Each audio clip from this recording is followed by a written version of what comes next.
Hello, I'm Roger Enlow with the Bridge Street History Center. I'm here today. This is February the 8th, 2024. We're in Jake Caraway's First National Bank of Granbury office on the historic Granbury Square. And also Jake Caraway is a fellow Bridge Street History Center board member. Jake, when and where were you born? We were living here, but I was actually born in Weatherford. My mother had to have a C-section, and that was where we went for that. But we lived in the house where I live now, and I have some pictures at home of me on the front porch with my dad holding me, and there's even one picture where we've still got the rocking chair that was on the porch. It's sitting on the porch now. And where is this house for the? It's for the 319 viewers? West Pearl. Okay. What kind of house is it, Jake? Is it? It's kind of a combination. It's basically a four square with some prairie style features to it, and it was built in 1911. But that was the second house on that lot. The Estises had a Victorian home that was built sometime after 1876.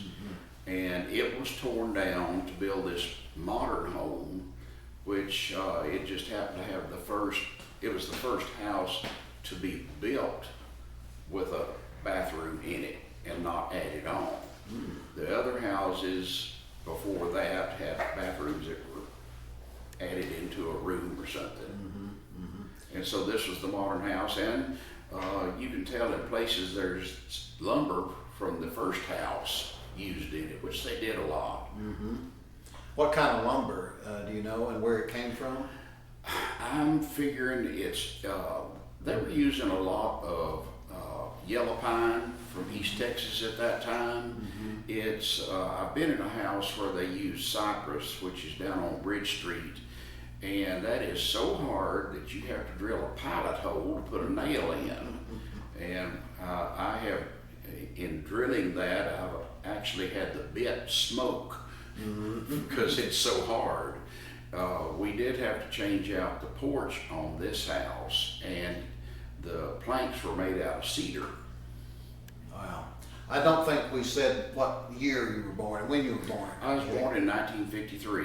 My birthday is tomorrow. Oh, so that's February the 9th, huh? And then February the 6th was my 40th anniversary working here at the bank. Oh, wonderful. So you will be how old? I'll be 71. 71 on February the 9th. Great. So that is, you come full circle into your house. Now Yes. that's an interesting story. How did that come about, Jake? Well, my parents decided to move out to the ranch, which was at Thorpe Springs, and build a house.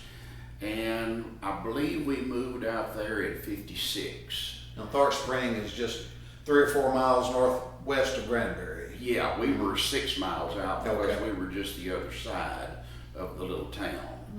And we sold it to Frank Harris Sr., or Frank, most people know Frankie, his son, and then Johnny Tom, his grandson. And they kept it for many years. In fact, Johnny Tom's insurance agency was started in the living room.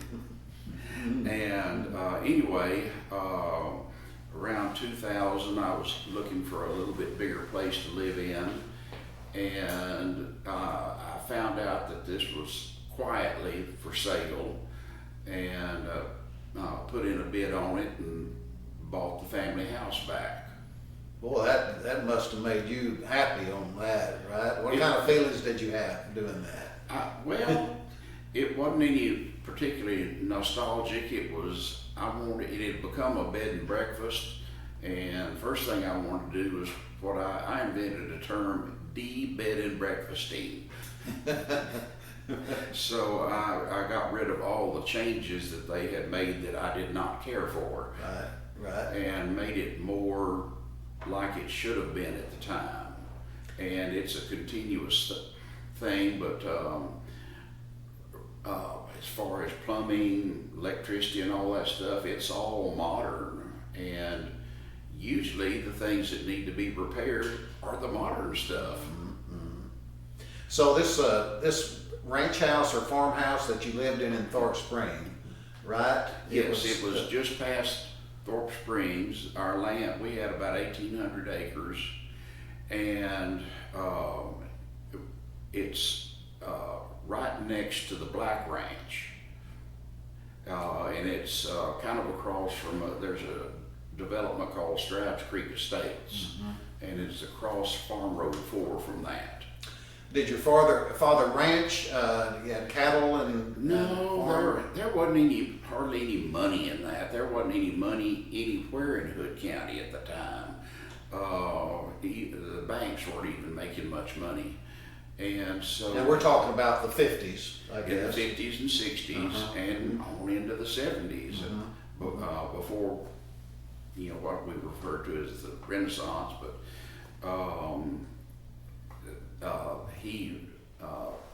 All cattle. He worked for P.H. Thrash at the feed store where the cafe and St. Helens is, and oh gosh, they had hay stored in the collapsing opera house at that time. And today the Opera House doesn't hold much hay. They hold no hay unless it's a set. Which the Granbury Opera House is considered the crown jewel of the Granbury Square. It is. Today. It really is. Yeah. So Jake, let's talk a little bit about the square. And when you were younger, did you come to the square with your father? I mean, like when you were in school before you were able to drive? Yeah. Well, my dad was off doing stuff, and I would. After school, either ride the bus home, or if they need to come into town and do shopping, my mother would pick me up at school, and we would go shopping at the grocery stores. And to kind of spread things around, we shopped a lot at what was Kennan's and then Durant's, which that was Preston Durant, my wife's father. And then that was. For reference to people now, it's where Hope is. A lot of people know as where Rinky Teeks was. Now that's on the west side of the square. That's on the west side of the square. And then over here on the northwest corner was Buster Damlin's grocery. And sometimes we'd walk over there, and on the way you'd pass the Cherry Drug Store was in the middle, and the Western Auto, and of course our famous Pig Williams Dry Goods, and our friend Pat Collins, his parents had a dry goods store next to that. Would your mother buy clothes from those dry goods stores for herself and the family and you? They really didn't have I was kind of a chunky kid, and they didn't carry stuff that fit me. And so I had to get that elsewhere, but we would occasionally go in there and find stuff. I think my grandmother could get some fabric in there, and she could sew a little bit, or she'd find a pattern and take it to her sister-in-law to sew a dress. She was Madeline Shanley Green, and she had married my grandfather's brother, and who was called Doc Green. He was the first licensed and college-educated dentist here in town. And the Shanley house, as we call it now, was where she lived after he died. Did you ever go to him needing some dental work? He drowned way before I was came along. He had a little drinking problem, and he and his friends went fishing when the river was up, which, as you remember, when we say the river was up, there was a lot of water coming downstream, and he decided he needed to walk out in there for some unknown reason, and it took him away. But my mother's told me about going to, and the drills back then, they were not electric. They had a treadle like the sewing machines did, so the dentist would pump it with his foot and drill your teeth. And another thing back then was surgeons did not take your tonsils out. The dentist did. And I've told that to a few of the younger dentists now, and they're going, no way. So let's talk about some medical here in Hood County. What about the little clinic or the doctors or the hospital? I'm sure I remember going there many times to rock and rolls, as we said. Now, one aside, my great-grandfather Estes, his father came to Granbury with him, and he was one of the early MDs in Texas.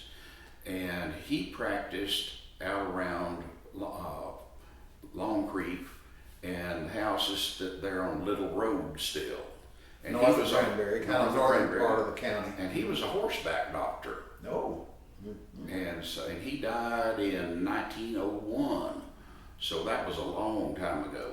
Now, some folks may not know what a horseback doctor would be. Might want to explain that a little bit. He just got on his horse with his bag full of medicine and whatever tools he carried in it back then, and maybe a little laudanum.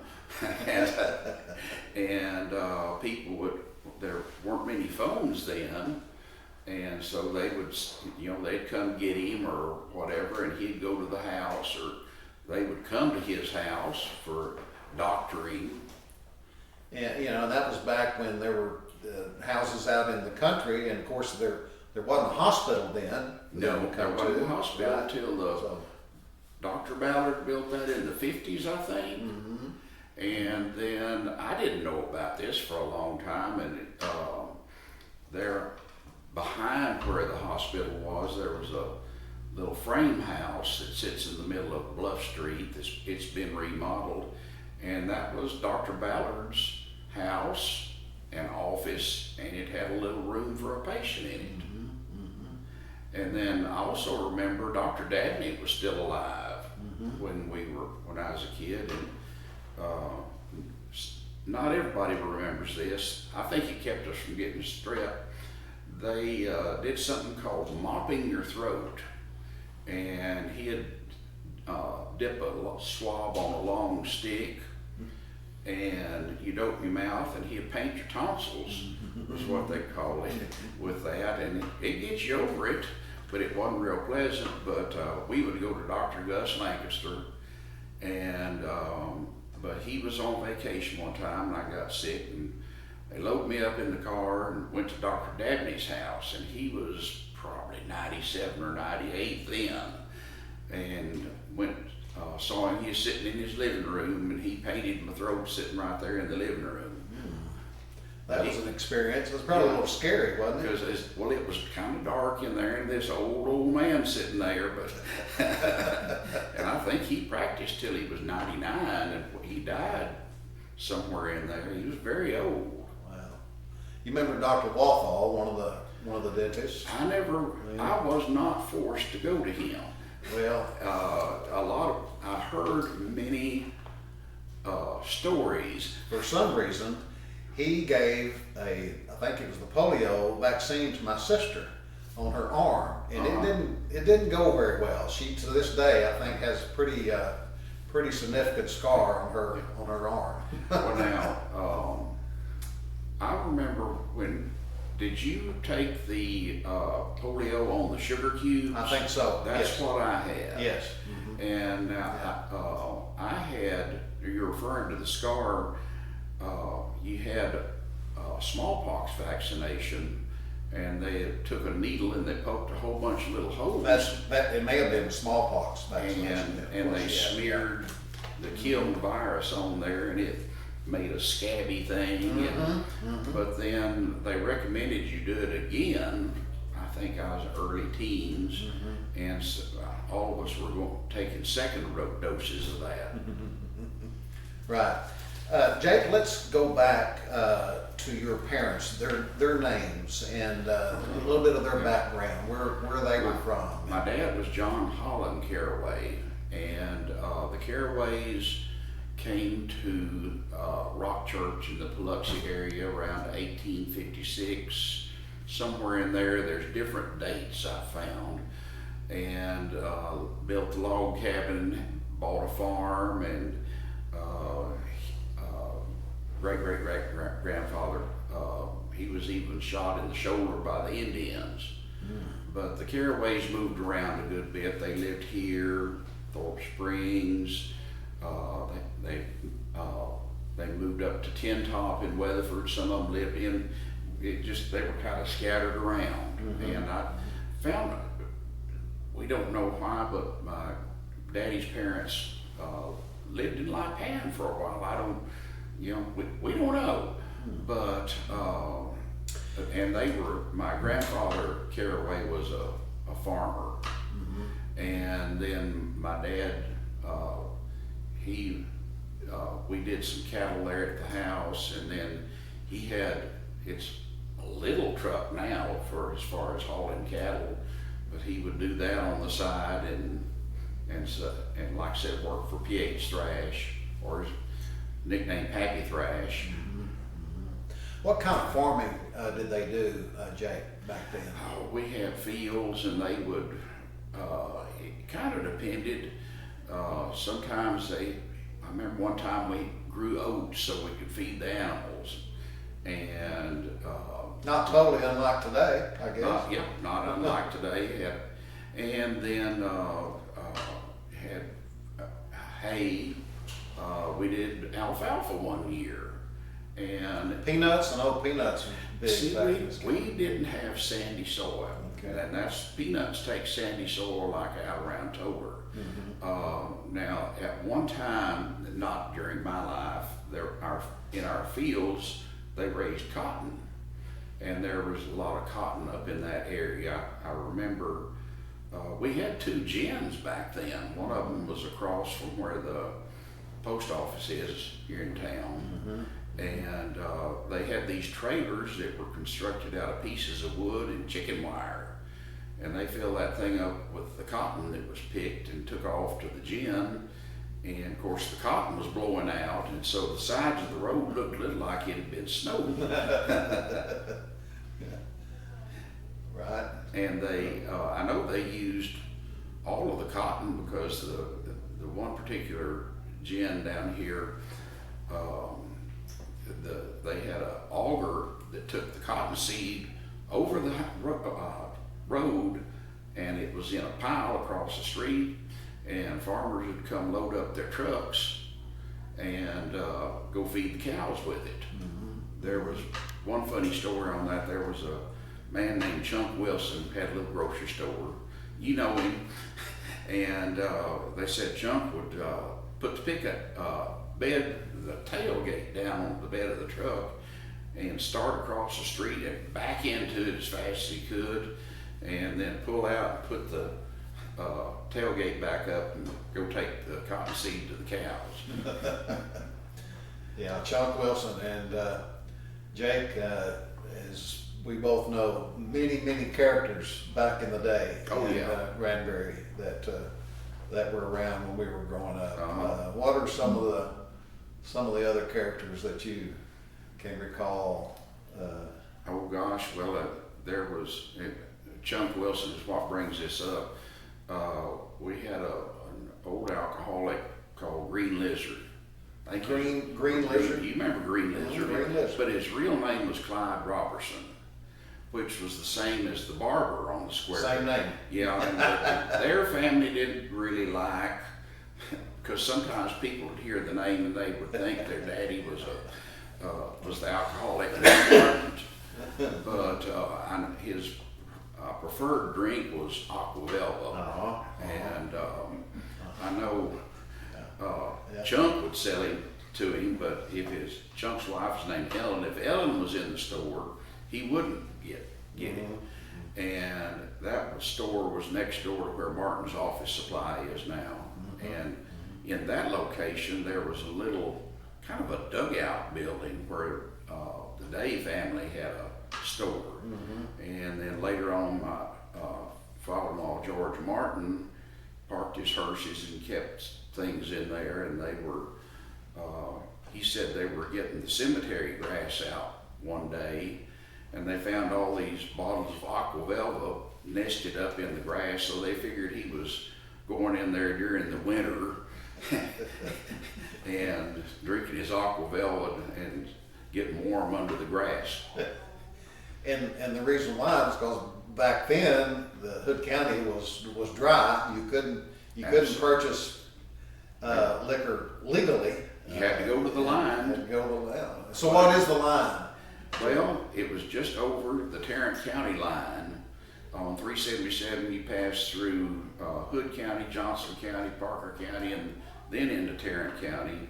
And actually back then, we didn't call it the line, it was Ed Young's, because he's the one that owned the liquor store. And at Glenrose, if you take the road across 67 that curves around back into downtown Glenrose, there's a big rock gas station building, and that's where Ed Young started out. Probably sold a little moonshine in there. And there was a motor court back in there. The old slabs are still back up in there. Right. So the Green Lizard, have any idea how he got his name, Green Lizard? I have no idea. Have no idea. I just knew that's what everybody called him. A name that has cropped up here lately in our discussions with some folks, the name of Vera Parker.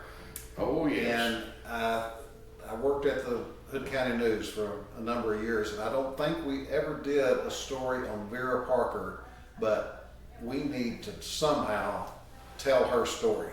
And what was your thoughts of you? Do you remember Vera Parker? Oh, I knew her very well. I got to know her better after I was grown. Now, when I was a kid, and you'll remember this too, she had a great big chest-type Pepsi machine out in front of the store, except it didn't have Cokes or Pepsis in it. She put ice in it, and there were the coldest watermelons ever were floating in that. Okay, so tell a little bit about her store, what it was called and where it was, and what it looked like. It was Parker's Fruit Stand. It was just a little old wooden building, and they had a house in the back, and I don't remember her husband's name. Everybody called him Red, but I don't think that was his real name. And didn't she marry a Riddle at one time? After Red died, she married Junior Riddle. Okay. And well, I guess you could say this kind of goes together. Red was an alcoholic, and you would see him out on 377 at what we call the second pecan turnoff, and he'd be hitching a ride to the line to get some more. And then so people would pick him up. Yeah, they would pick him up and he'd hit, because they wouldn't let him drive. Right. But then Junior Riddle also, but Vera dried him out. He didn't drink as long as she was alive. But Vera was also a bootlegger, and she brought alcohol into town along with having the fruit store. So people went inside her store, and I'm sure she had some customers, regular customers just maybe. Go in and get them some whatever she had at the time. Do you think, Jake, that surely the police, law enforcement, they were aware of this? Don't you think? Well, we had back then, and it was that way with you. We only had the sheriff and Herschel Biggs, who was, I think they called it, he was either the policeman or the police chief, and somebody was asking me about the history of the Granbury Police Department, how far back it went. Well, we didn't have one until he was hired, and I don't remember when we hired him. Now, I do remember there was a man named, I think his name was Kenson, And he was the night watchman. And his job was to walk around the square, have a flashlight, and check on the buildings at night. And he found, a few times he found fires, and he had a place he could go and, call it in and get the volunteer firemen out here. But that was it. Now, Vera was not fond of Herschel Biggs. My grandmother's brother was Ben Estes. He was the local undertaker. And I believe it was Vera's mother had died, and Ben was handling the funeral, and he said, Vera got up in his face and he said, "You do not let Herschel Biggs lead the procession on this. I don't want him anywhere near us." He said, "Yes, ma'am." So I think Vera was not the only person who was not real fond of Herschel Biggs. Oh, a lot of kids. Yeah, And now one other story on Vera. The first bank I worked in was in Fort Worth, and she banked there some. And I saw her at Dynamite's filling station over on the corner of the square, the Texaco. And she pulled some money out of her bra and handed it to me and asked me to take it and deposit it the next day. Vera Parker. Oh man. And then a friend of ours, both of us, he's deceased now. His name is Jerry Don Hodges. He worked for Jude Durant, and who had the Chevrolet dealership. And Vera came in to buy a car, and so Jerry Don was doing all the figuring, and she pulled out all the money to buy a car out of her bra and paid for it. The only thing, what I remember clearly growing up is when we'd passed her store, and a lot of it was an open Oh, it was. doors, open windows and doors. Windows You could and doors. look right in. Well, she had the feminine hygiene products right there in the front, and you couldn't. I mean, these were very prominent. Yes. And when you'd pass by, that's what you would, because it was colorful, Well, there's one other story, Roger. Did you ever notice when you're in the store, there was what had been the back end of a Swift Meat Company delivery truck? Well, that was where her records were. And the IRS came one year and they told her they wanted to audit her. Well, I believe it was in July or August, and she pointed to it, opened the door, said, "They're in here, just have at it." They gave up after a little while and left her alone. What a character. Uh-huh. What a character. I wish that somebody wanted some old photos of the Vera Parker's fruit stand, and I could not find anywhere. I don't know. And, Well, it was one of those things you just wouldn't have taken a picture of. Right. So just to clarify, this Vera Parker's fruit stand, which is no longer there, of course, but it was across the street from the present day beach on East Pearl Street. Where Hotel Lucy is there. Hotel Lucy. Yes. Right. Because there was a house next to it that somebody else lived, and then where Hotel Lucy was where Vera lived in the back and had the store out front. Jake, talking about Herschel Biggs, the police chief, I think he was the chief. One man department, I think, if I remember Yes, right. that is. We did not have an assistant. Yeah. I think I was in high school before he had any help. I think Herschel at times might have been a little overzealous on administering the law, perhaps, maybe. Now, well, since I lived in the country, I didn't experience it, but you may have. I know Cody and the others have, Cody Martin, that he didn't, it upset him very much to have anybody riding bicycles on the sidewalk. Well, I remember hearing stories of people racing their cars on the sidewalks, because the sidewalks were wide enough. Jimmy Cunningham, my late brother-in-law, and I Yes. think some others would do And that. probably Donald Holland. Mm-hmm. And in fact, some of them claim to have done like in, was it American Graffiti, where they painted the cops' headlights black. Some of them said that they painted Herschel's black one time. Yeah. You I know, don't know that, but I was told. in fairness to Herschel, though, I'll have to say that later on when I was at the paper and a little older, I became to get to know Herschel a little bit better. Uh-huh. And just a heck of a nice guy. Really, a great guy. I had no idea. Of course, he wasn't in the police department anymore. Maybe that was why. But he was a really good guy. Good Now, you person. probably won't remember this. There was a bowling alley where Fuzzy's is now, and he managed that. Yeah. And then I didn't know this. Somebody said for a while, they told her he was the Toller City Marshal before he came here. Really? And that's fairly new to me. You know, that bowling alley was pretty popular. Yes. I remember going.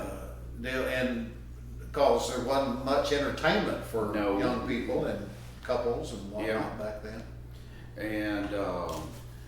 And then where Morris's office used to be, I believe it's more cabinets now. Do you remember the slot car?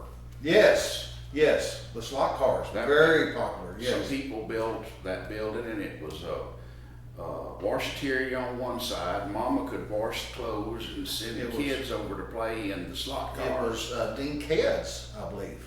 I don't remember who built I it. think Dean Kedd had something to do with that. So Jake, explain a little bit about slot cars. What was that? Well, now slot cars now are little cars that go around on the track, but this was a big track, and the cars were more, maybe, I'm trying to think, like, they were probably about that long, if not less than 1/18 scale is what they'd say now. And They weren't little Matchbox cars. No. They were regular size model cars, had a little motor in them, and on the bottom there was some woven metal, and that made contact with these rails in the track, and you pushed a button and made it go fast or not, and didn't do anything too fancy. But then you had to learn. You kind of had to work on those little pieces of metal because the car wouldn't run quite right. You had to learn to monkey with them. Now, Jake, back in the 50s and 60s, and I guess up until the 70s, Granbury had what was considered a walk-in theater, the Palace Theater. Palace Theater, And yes. then the Brazos Drive-In, which was the drive-in in the summer. So, did you go to those places? And in doing some of my history work, the first motion picture place was right above our heads here. Really? A man came and put that in, and then it was bought by Fort Keith. You remember that name? Fort Keith, absolutely. Fort Keith. Yes. Yeah. And Fort Keith bought that, and then he later moved to where the Palace Theater is, where is it the 1890 Grill? Yeah. That was the Palace Theater. And now, when I was coming along, it wasn't this way. It did not have any bathrooms in it for a long time. You had to walk, the courthouse was left open all the time, and you had to walk over to the courthouse and into the basement if you needed to go. But then they had all kinds of movies in there, and then they had the couple named the Wilkersons. I don't remember their first names, Mr. and Ms. Wilkerson. Was it Fred, maybe? Fred Wilkerson, that's right. And they ran the Palace, and then when it got warm, they opened up the drive-in theater. And now out there, Ms. Wilkerson made homemade French fries.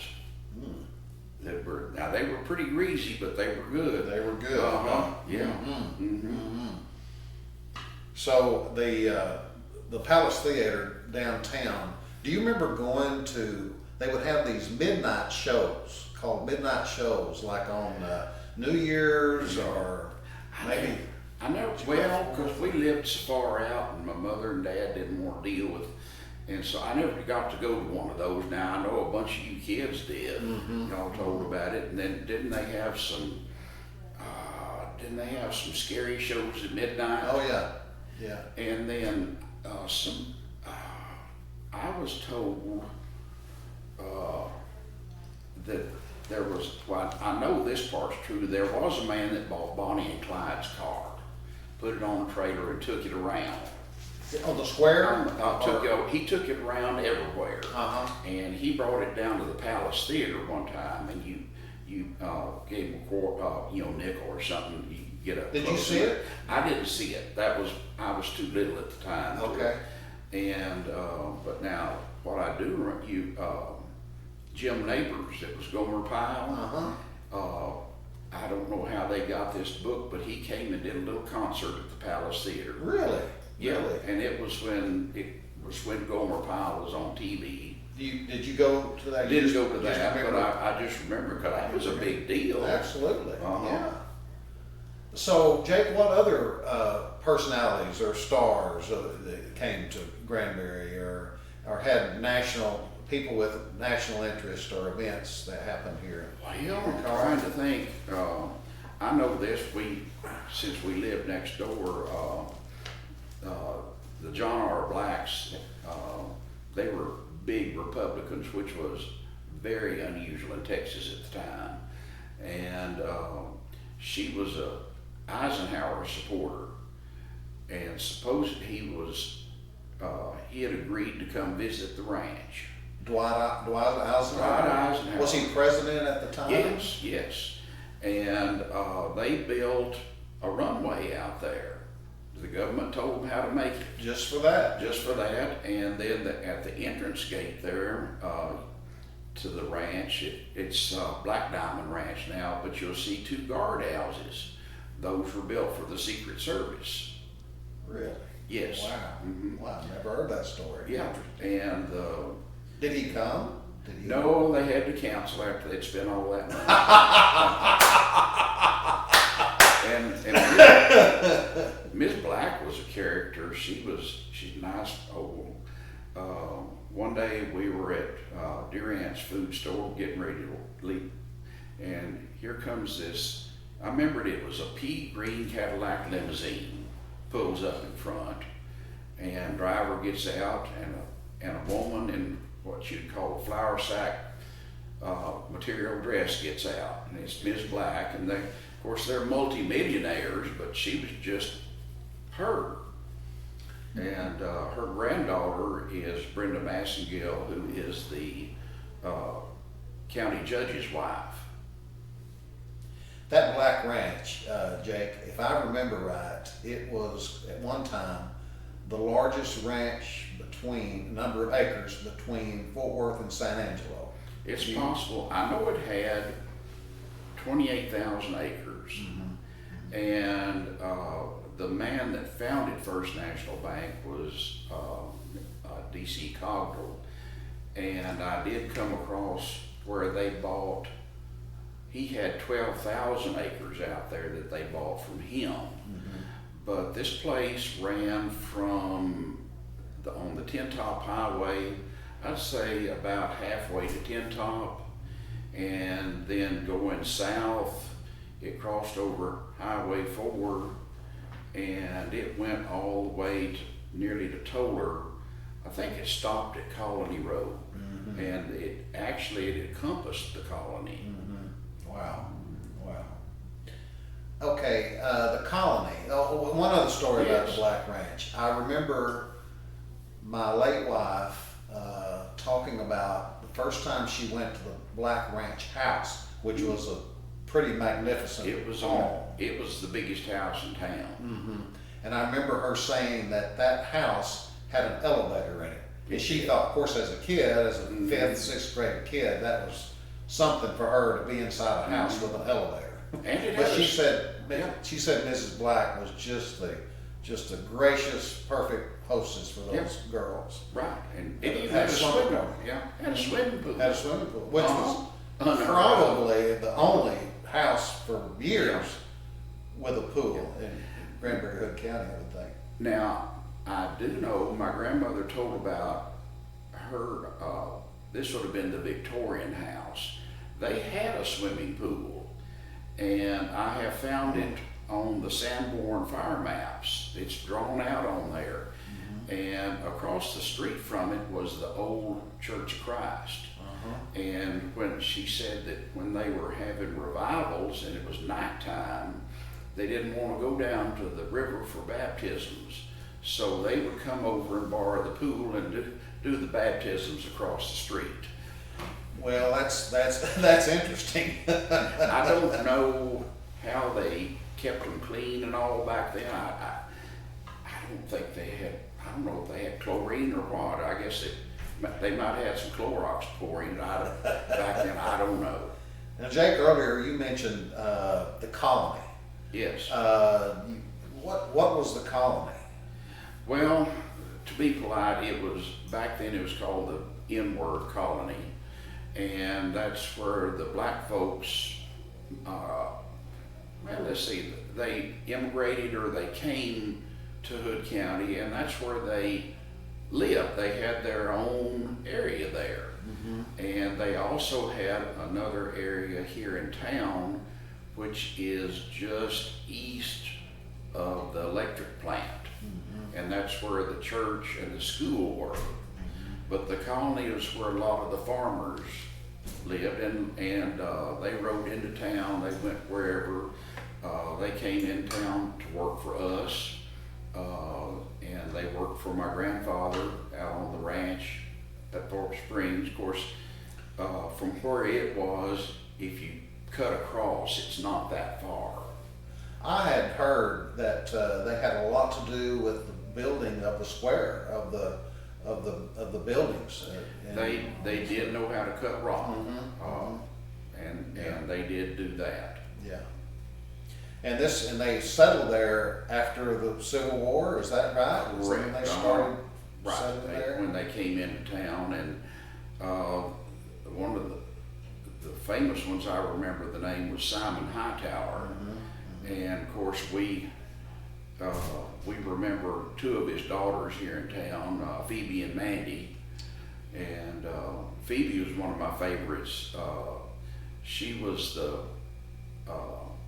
She married a man named Walters. I never knew him. He had passed by then. But she was our fortune teller. And she would, my grandfather Green had, his brother-in-law and sister lived in Dallas. And they would bring friends down here for the weekend, and they'd have a little party, and they would hire Phoebe to come tell fortunes. Now, she and Mandy also cleaned houses, and they took care of me as a baby. I know they babysat John Henry and me, and they worked in the houses and cooked. So her fortunes, how did she do that? I mean, what kind of fortunes did she tell? I think there was a little palm reading, and probably some guessing, but supposedly she'd see these things. Now, I do know that they said that what she was best at was finding things.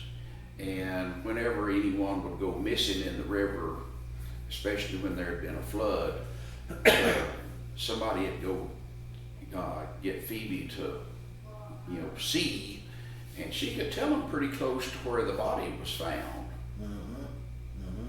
And then I know one case, the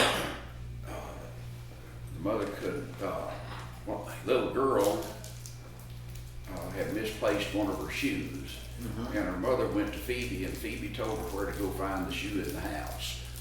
And was that true? That's Did she where it find was. Yeah, that's exactly where she found it. Wow. And then I remember taking my grandmother to see her sister Mandy, who lived over, I believe it was on Live Oak Street. And when I was a kid, and her husband was CME preacher, Louis was his, but it was spelled Louia, but we always called him Louis. And it was a very interesting house. They had lined the flower beds with upside down Hades MO bottles. And then I didn't know what it was at the time. They had a spirit tree, which is an old black thing from probably pre-Civil War. They believed that you could capture spirits from coming in the house, and you'd, the wind was blowing and you heard one of those bottles whistle, you went and capped off that bottle and you kept the spirit, the evil spirit in that bottle. Oh, and that to keep it from getting to you. Mm-hmm. Interesting. And you can Google that one too. I remember on Phoebe, my late wife she lived on the same, or near where Phoebe lived growing up. And Phoebe at Halloween time, she'd make homemade chili, and she'd serve it in little bitty cups, and the trick-or-treaters would come by and she would serve them chili. I believe it was Phoebe. It might have been her sister. I believe that was Phoebe. I think it was Phoebe. Because Mandy lived I don't think Mandy did that. That sounds more like Phoebe. Mm-hmm. And I know talking to the Perkins kids,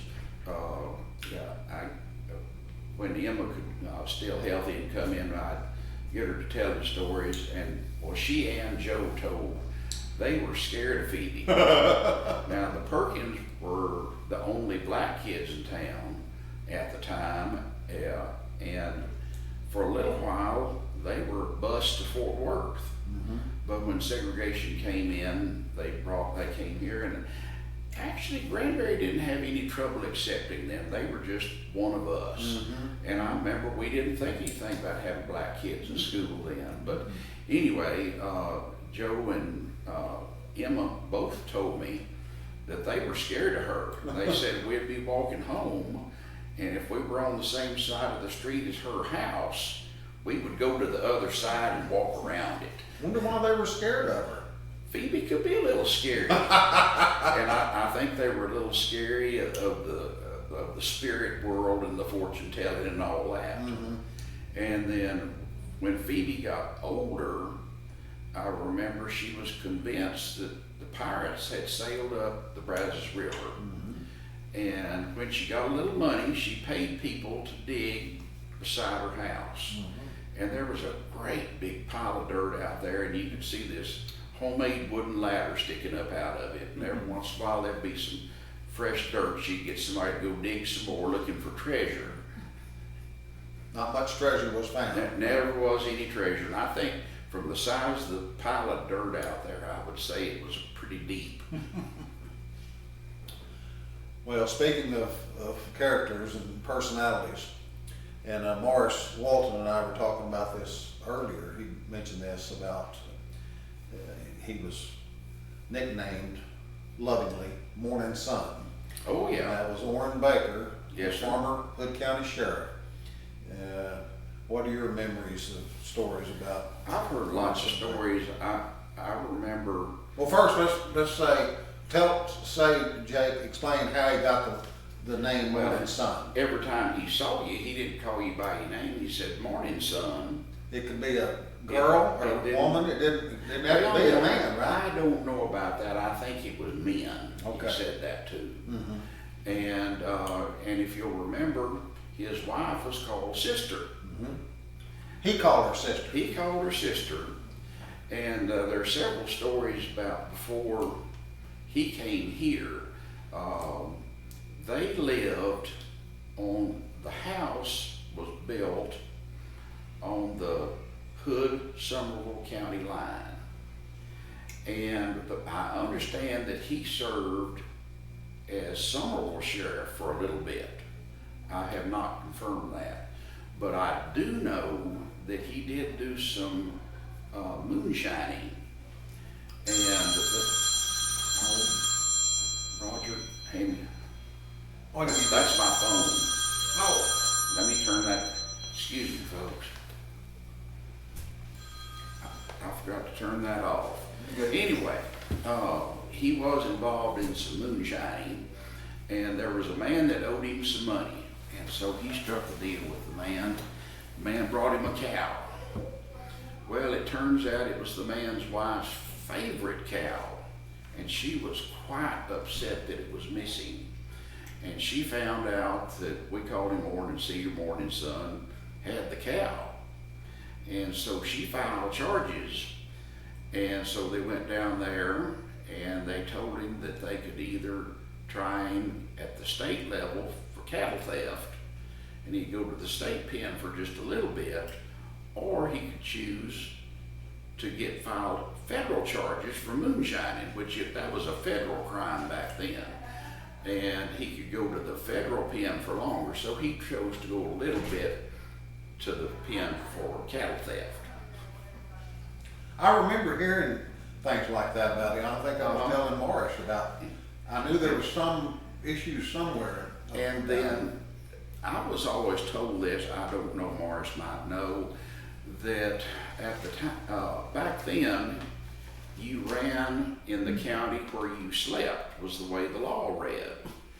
And when he ran for office in Somerville County, the bedroom was on the Somerville County side of the house. And the tale is that he decided to run in Hood County, and he moved his bedroom to the Hood County side of the house. And I remember he had, what he used for a sheriff's car was this old Buick, and they put it just had the red light on top of it, we call the cherry on top. Mm-hmm. And he never got in any big of a hurry. I do remember my parents telling, at that time the sheriff's office was in the courthouse, and in Texas the tax assessor, collector, and sheriff was the same office. Mm-hmm. There may be some places that small counties that it's still that way. So Mornin Son was the sheriff, and sister collected the taxes. Mm-hmm. Mm-hmm. And that's where you went to get your license plates and all. And there was a front room with a counter, and then there was an office in the back, and he had a cot in there. That's where he took his naps in the afternoon.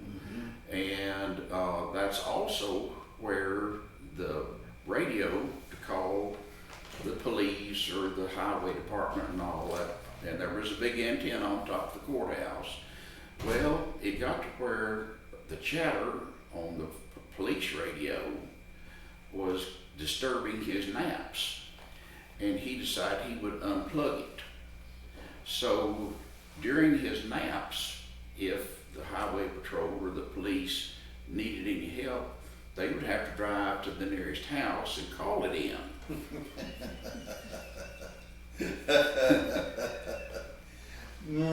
Well, speaking of naps, this is kind of related to law enforcement too, but Judge Herman Fitz, do you recall Judge Fitz? I know the name, I never did know him. Now, person that can tell you about him is Joyce Dorsey, was Joyce Burks at the time. Mm-hmm. And when she ran for county clerk, mm-hmm. served a term too, and he was the judge at that time. And I believe he was Granbury and Erath County shared district judges mm-hmm. at that time. Mm-hmm. And he was out of steam when he had come here. Anyway, he was getting old, and he was famous for going to sleep on the bench. Yes. And that was in the Hood County courtroom, which, Jake, at that time was not exactly like the courtroom of today, if you recall. No. The ceiling was open way up, and then there's louvers that are up there on the tower now. Those were broken out, and pigeons would fly in. And I don't know this I was told that one time a pigeon did drop on Ralph. Hey, that's all true, man. All that pigeons, those pigeon stories, they're true. Well, they're true, that they would fly through the courtroom. They would. Yeah, exactly. And the droppings would. Yeah, that's true too. Yeah. And I think the spittoons, I recall the spittoons still around. Yes, and I know somebody Courtroom. that they got a hold of the "Do not spit on the floor" sign, because that would get Yeah. you fined. Yeah. Now, Jake, on election nights in Hood County, and probably a lot of county seats in Texas, that was a big deal for people to come to town and Right. come to the square on election nights to see the results. And if I remember, there would be a big chalkboard that they'd bring out. It was a huge chalkboard, and the time I remember seeing it, it was on the west side of the courthouse, kind of on the southwest side, and there were people out there. They'd get reports, and they'd come out and change the votes on chalk. But then they were counting them by hand then, and well, there wasn't that many to count. Would y'all come into town as a family? A couple And, times we drove into town to see what was happening. and it was just and people would visit, right? Yeah, they just mainly, it seemed like it was mainly men out there, and they just gathered around and talking and watching and shooting the bull and seeing what was going on. Jake, barber shops in Granbury, barbers in Granbury. Do you remember your first haircut? Well, it was over at the barber shop next door to Ken's grocery store. The art store's in there now. On the west side of the On square. the west side of the square, and we had is Jack Caskey, and there was Jack Caskey and Curly Bill. Curly Bill was bald, and we had Clyde Robertson, but then before that there was another barber named Grady Clark, and he was kind of over here on this southwest side, but I went there, and then we had a shoe shine man in there, and Wallace, wasn't that his name? well, this was Wallace's daddy, Oh, okay. and I visited with Curly's son, and neither one of us could remember his name.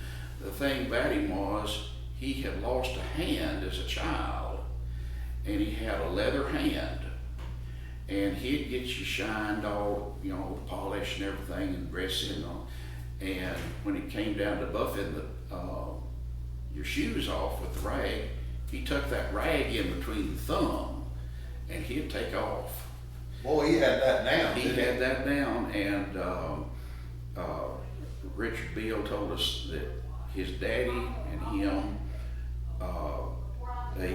they had real straight razors back then, and they had the razor strop hanging on the side of the barber chair, and he'd get to doing that, and he was doing the shoe shine they got into rhythm. Oh. But now after that we did have Wallace. Wallace was a real character, and he would he'd be missing for a little while. And what it was, people would slip him some money, and he would drive to the line and pick up beer. Enjoy a little libation. But he got it. He went and got it for other people. Oh. Was what it was. Oh, okay. Yeah, and I remember my wife's dad was Preston Durant and Patty. They had a little refrigerated unit where they kept the milk and stuff, and they stuck some Cokes and stuff that you could buy. And Wallace would sneak in the back door, and I saw him. He'd reach around, slide that door open just a little bit, slip him a Coke out, and take off. And his name was Anglin. There was a black family here named Anglin. Jake, where did you go to school? Here, always. I started school in the old, they called it the 3-story, but it was really 2.5-story. And we were there till the 4th grade. Now, 1st grade was in the red brick building, that the one story that's still there. And I had Callie Thomas and then Ms. Backus taught in there. And for a while they had second grade, but we're getting enough kids that they moved second grade to the big school when we came along. Right. And but then that building, well, the only reason it was torn down, it was going to fall down if it didn't. The 2.5 story? Yeah, because the stairs were even dangerous. They were really wide, but you didn't want, you stayed over to the side. You didn't want to walk down the middle. So why was it called a 2.5 story? Well, it had a half basement, and I had third grade down there.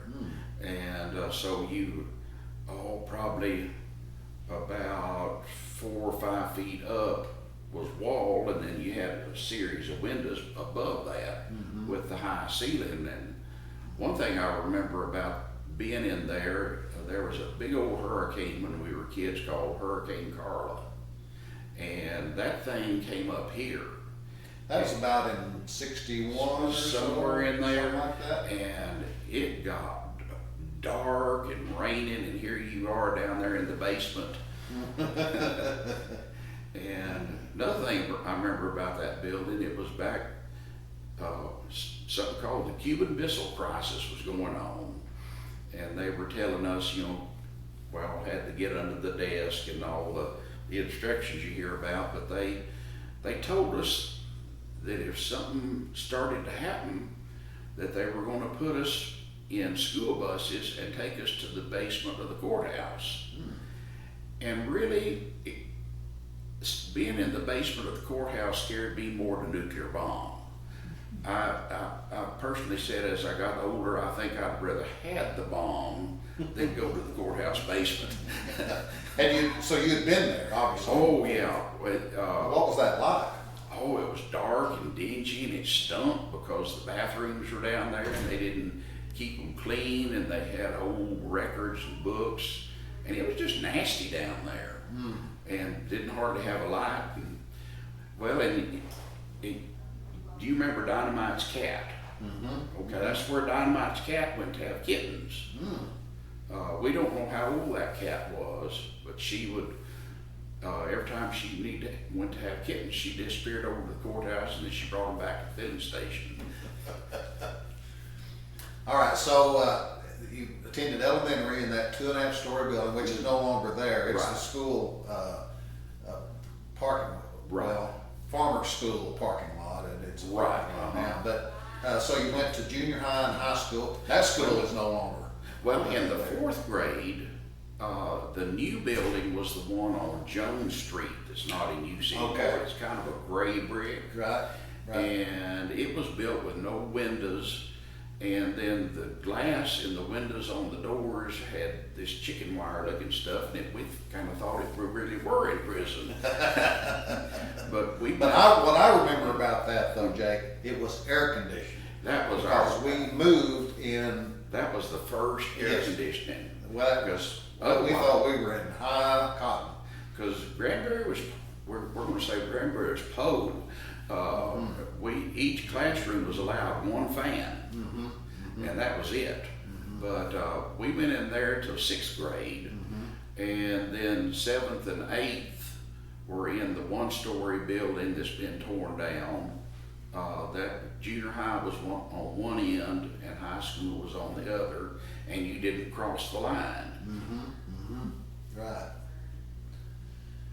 So in junior high, Jake, who were some of your memorable teachers in junior high? Oh gosh, in junior high, Betty Hodges, our friend James and Jerry Don's mom was our math teacher. I bet you had her. I did. And she was pretty strict, wasn't she, Jake? But you learned it. You did learn, exactly. Which you set you up for high school, because you had the best math teacher ever was Emma Robertson. You learned it, and she was good at teaching, but so was Betty. And then I remember, I believe we had health with Dorothy Bolton. Science, yeah. Science, yeah, and I'm trying to remember the other ones. The That's math the one- teacher, I can't, well, that was Betty Hodges, but But now Gerald Hayworth yeah. taught math, but I can't remember if he taught related math in high school, you know. But Grady Hughes taught history. she taught history, but that was high school, was where she taught history. Okay. And I don't remember, I'm having, Ms. Fleury she taught, I can't remember who taught English. Miss Fleury, Dorothy Fleury. But she taught in elementary too. And she came over there. What was it like, Jake, going to school during those times in the '60s in Granbury? Oh, it was just there.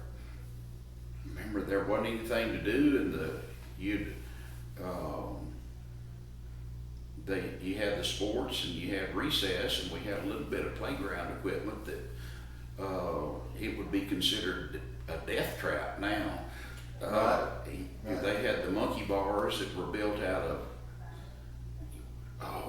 what were those? Were those iron or lead pipes they were built out of, and it was homemade because it had U-bolts on it holding it together, and then You could climb pretty high on there, and if you fell, it was a thud. There was a few broken arms on there, and then we had some really good, the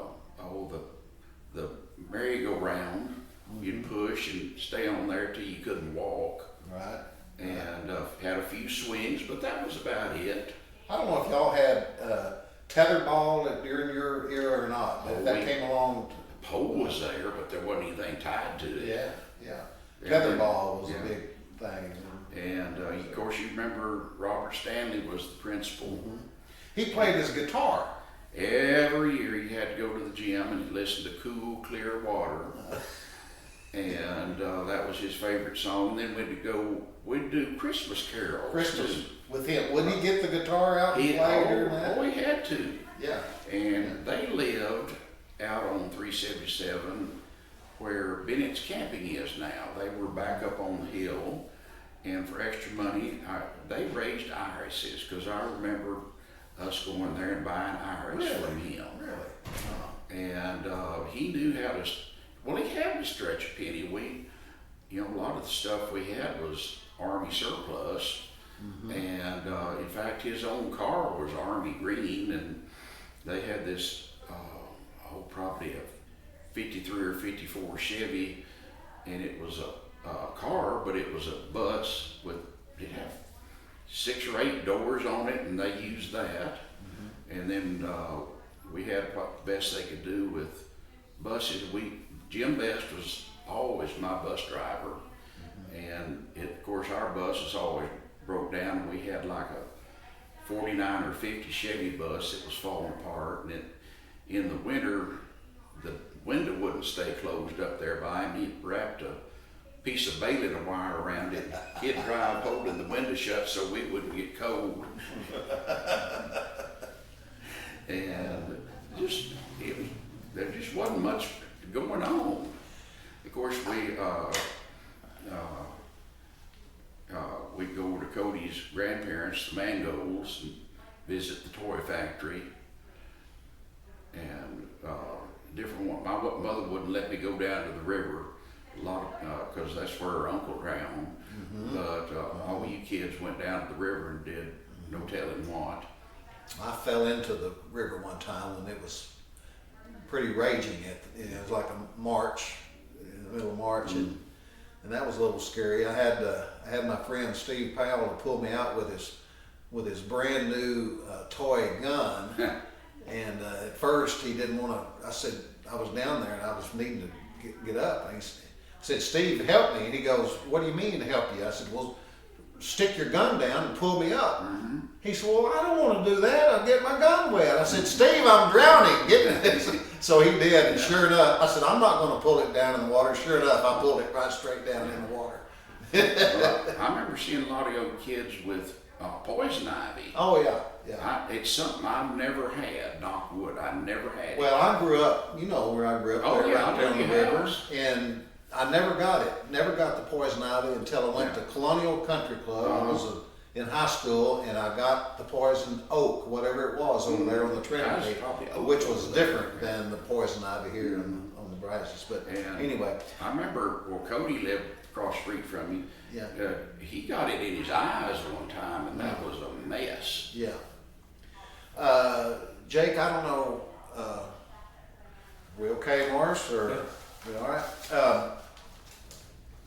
You know, snakes back in the day. You talk about the river. I still hate snakes. Do you have a snake story? I'm sure living out there on Oh yeah, the ranch out one there.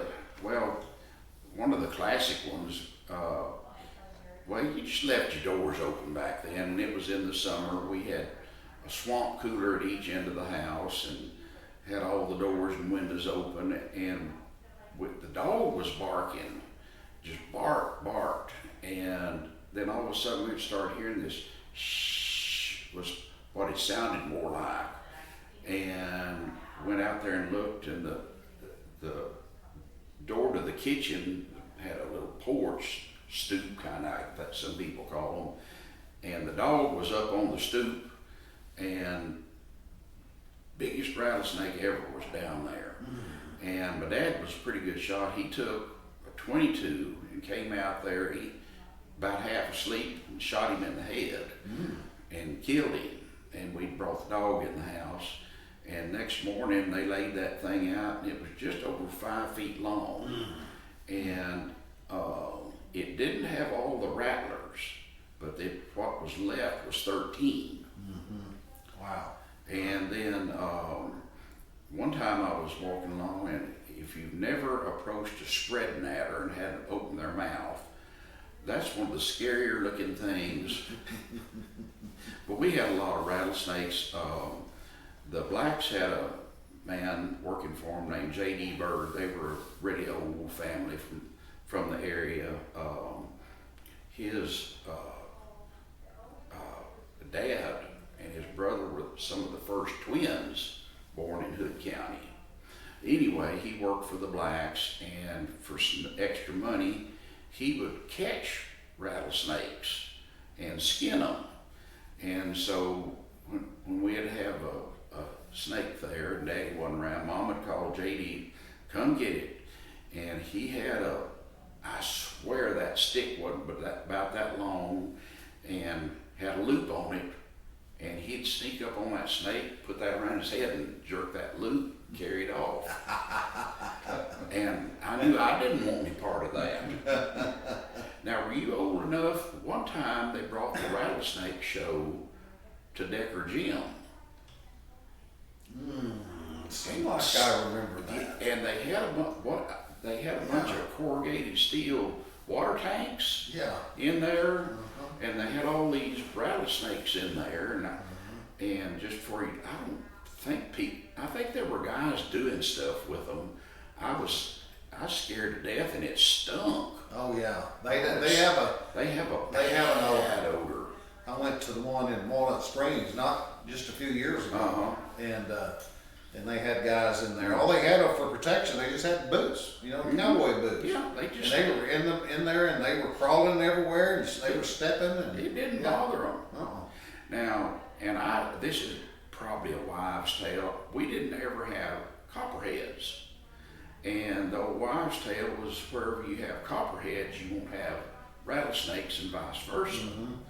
Now, at my dad's parents' place, they had copperheads, and of course they had chickens and all the farm animals, and he was picking up what they call ground eggs. The chicken had a nest on the ground, and a copperhead got him on the cheek, and it nearly killed him. But forever, even after he got old and wrinkled, you could still see the fang marks on his cheek. And they'd tell that story and send me out to get the eggs, telling me to watch out for snakes. And the hen nest in the boxes, well, some of them were up above my head, and I couldn't see if there was a snake in there. And I remember my grandmother showed me, back then you bought glass eggs. They were white milk glass.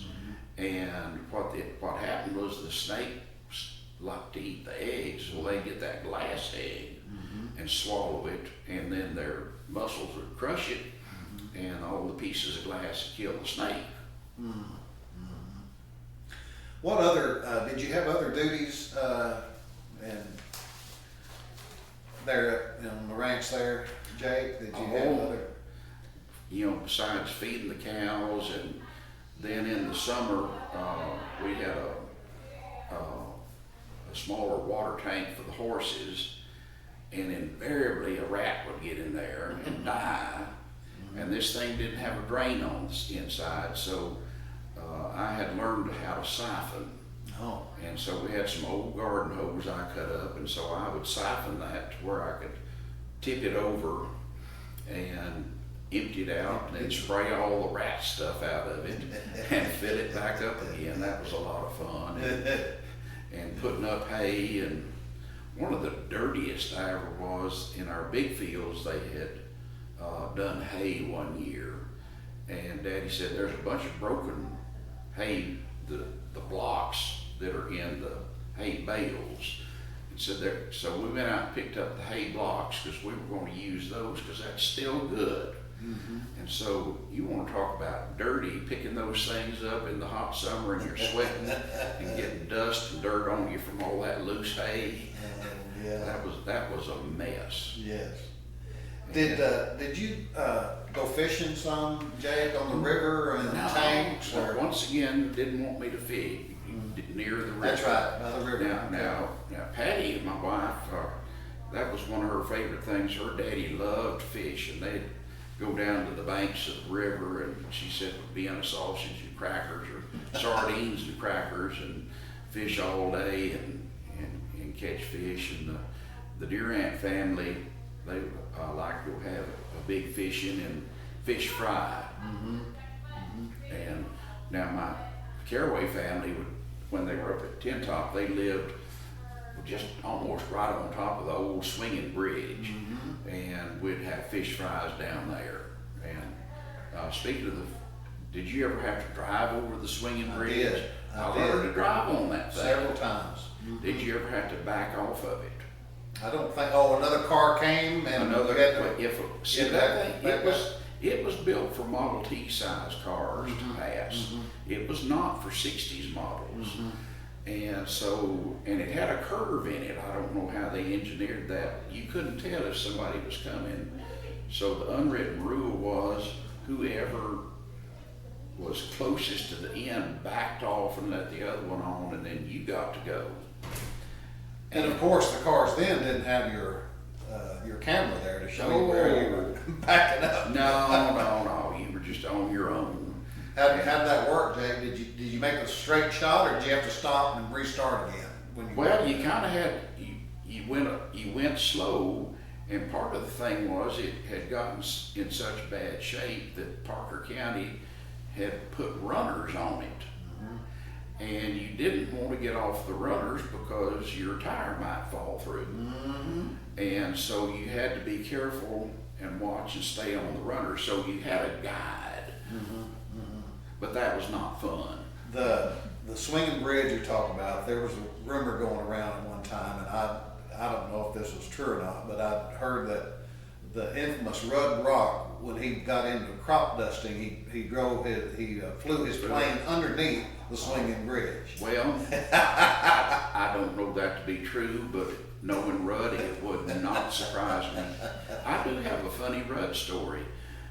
Some of the men like Cody Martin and Bob Brock and I don't remember if Rawls was there, but anyway, they had played poker, and they were out at our house, and Mom went and answered the phone. It was Billy, and Rudd's mother, and she said, Mom called Brock to the phone, and she said, Rudd has set the kitchen on fire. And Brock said, well, hell, don't call me, call the fire department. And hung up, went back to playing poker. Rudd was not too much older than you. What? 3 or 4 Maybe years? 2 years. 2 years About older. 2 years older than us. How would you describe Rudd Rock? Ne'er do well. I think is a good. There wasn't much he would or wouldn't do. He just got into everything, and he had a rich, sweet sister, Linda Brock, and she was the nice girl. And Rudd, his daddy let him do just about anything. And I was trying to think when we were in high school, he and it might have been Sammy Knight. When you hear it, you'll believe they were throwing water balloons at cars going down the highway, and they threw one, and it just happened to hit the highway patrol car and broke the windshield. So they had, I believe, to work it off. The story I remember was they had to clean the stock tanks for Buster Petit at Crescent during the summer. They had to work that one off. And I imagine you can believe either one of them Absolutely. doing that. I remember Rudd, when we rode our bicycles to town, we'd have to go in front of his house. And he had a big old German Shepherd dog he named Wolf. I remember that And, dog. Yeah. and Wolf was a mean dog. And when Rudd would come over in our neighborhood, he would yell, "Sick 'em, Wolf! Sick 'em! Sick 'em!" I believe that. And yeah,